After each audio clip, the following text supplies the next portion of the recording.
This channel does not promote any violent, harmful, or illegal activities. All content provided by this channel is meant for an educational purpose only. সিপিআইএমের রাজ্য সম্পাদকের বক্তব্য শুনলেন তো মোহাম্মদ সেলিম, তিনি পরিষ্কার এপাশে কেন্দ্রীয় এজেন্সিকে দুষছেন আর ওদিকে পুলিশকেও দুষছেন। তৃণমূল তাদের কেন্দ্রীয় এজেন্সিকে দুষতে হচ্ছে, পুলিশ তাদের ক্ষেত্রে কিছু করে না, ঠিকঠাক কাজ করে। বিজেপি তৃণমূল আর পুলিশকে দোষে, কিন্তু কেন্দ্রীয় এজেন্সি তাদের মধ্যে ঠিকঠাক কাজ করে। মোহাম্মদ সেলিম বলছেন দুটোই, মুখ্যমন্ত্রী যেমন পুলিশকে ব্যবহার করেন, বিজেপিও তেমন এজেন্সিকে ব্যবহার করেন, অর্থাৎ নিজের মতো করে যে যা রাজনৈতিক ব্যাখ্যা বিশ্লেষণ করছেন। সাথে কি বললাম, রাজনৈতিক দলগুলো আপাতত বাকি সব ইস্যুকে পেছনে সরিয়ে ভূপতিনগর নিয়ে ব্যস্ত থাকবে, কেউ আক্রমণ সারাতে, কেউ আক্রমণ রুখতে। কিন্তু আরও একজনের ফাঁকে ব্যস্ত থাকবেন মনে হচ্ছে, জানেন তো, তিনি সবসময় প্রবল ব্যস্ততা খুঁজে নেন, তিনি ব্যস্ততা না থাকলেও ব্যস্ত হয়ে যান। তিনি রাজ্যপাল সিভি আনন্দ বোস, যিনি বলেছেন কেন্দ্রীয় এজেন্সির ওপর হামলার ঘটনা তিনি বরদাস্ত করবেন না।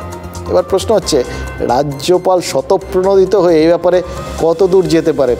এর আগেও তো ওই যখন সন্দেশখালিতে আক্রান্ত হয়েছিল ইডি আর কেন্দ্রীয় বাহিনী, তখন ওই রকমই কথা বলেছিলেন। এবার ভোট ঘোষণা হয়ে গেছে, এরপর যেরকম নির্বাচিত সরকারের ক্ষমতা অনেকটা কমে যায়, সীমাবদ্ধ হয়ে যায়, রাজ্যপালের গণ্ডিতেও কি আর হাত পড়ে না? ভোট বিধি চালু থাকাকালীন কিছু করার থাকলে কে করবে? নির্বাচন কমিশন নাকি রাজভবন?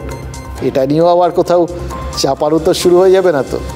আদর্শ আচরণবিধি দেখার দায়িত্ব কিন্তু সংবিধানের, মানে সংবিধানের দিক থেকে সেই দায়িত্ব হচ্ছে নির্বাচন কমিশনের, রাজ্যপালের নয়। দেখুন, প্রাক্তন বিচারপতি অশোক গাঙ্গুলি তিনি রাজ্যপালের সাংবিধানিক ক্ষমতা নিয়ে তো পরিষ্কার বলে দিলেন যে এটা যতটাই থাকুক, কিন্তু এই সময় ক্ষমতাটা নির্বাচন কমিশনের।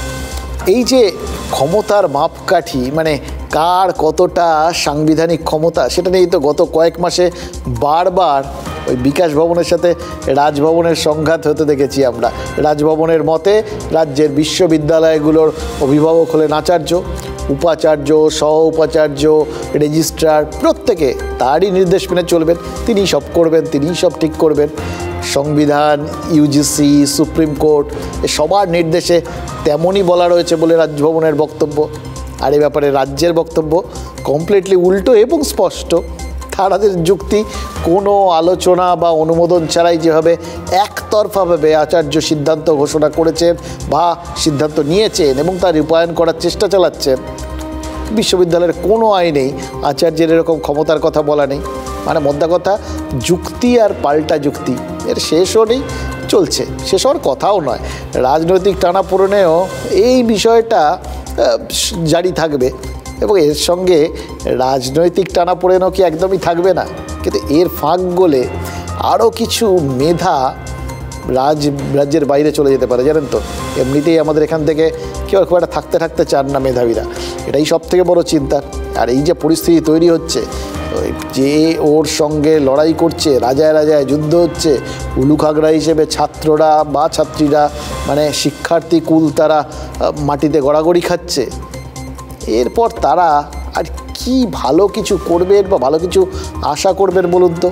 মাঝখান থেকে কি আমাদের ভবিষ্যৎ নিয়ে একটা বড় প্রশ্নচিহ্ন উঠে যাচ্ছে না?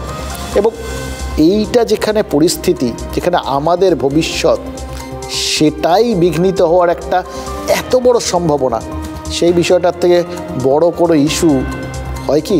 তাই এই বিষয়ে কিছু কথা তো বলবোই, তুলে ধরবো এই ইস্যুটাই, কারণ এই ইস্যুর কথা আজ না বললেই নয়।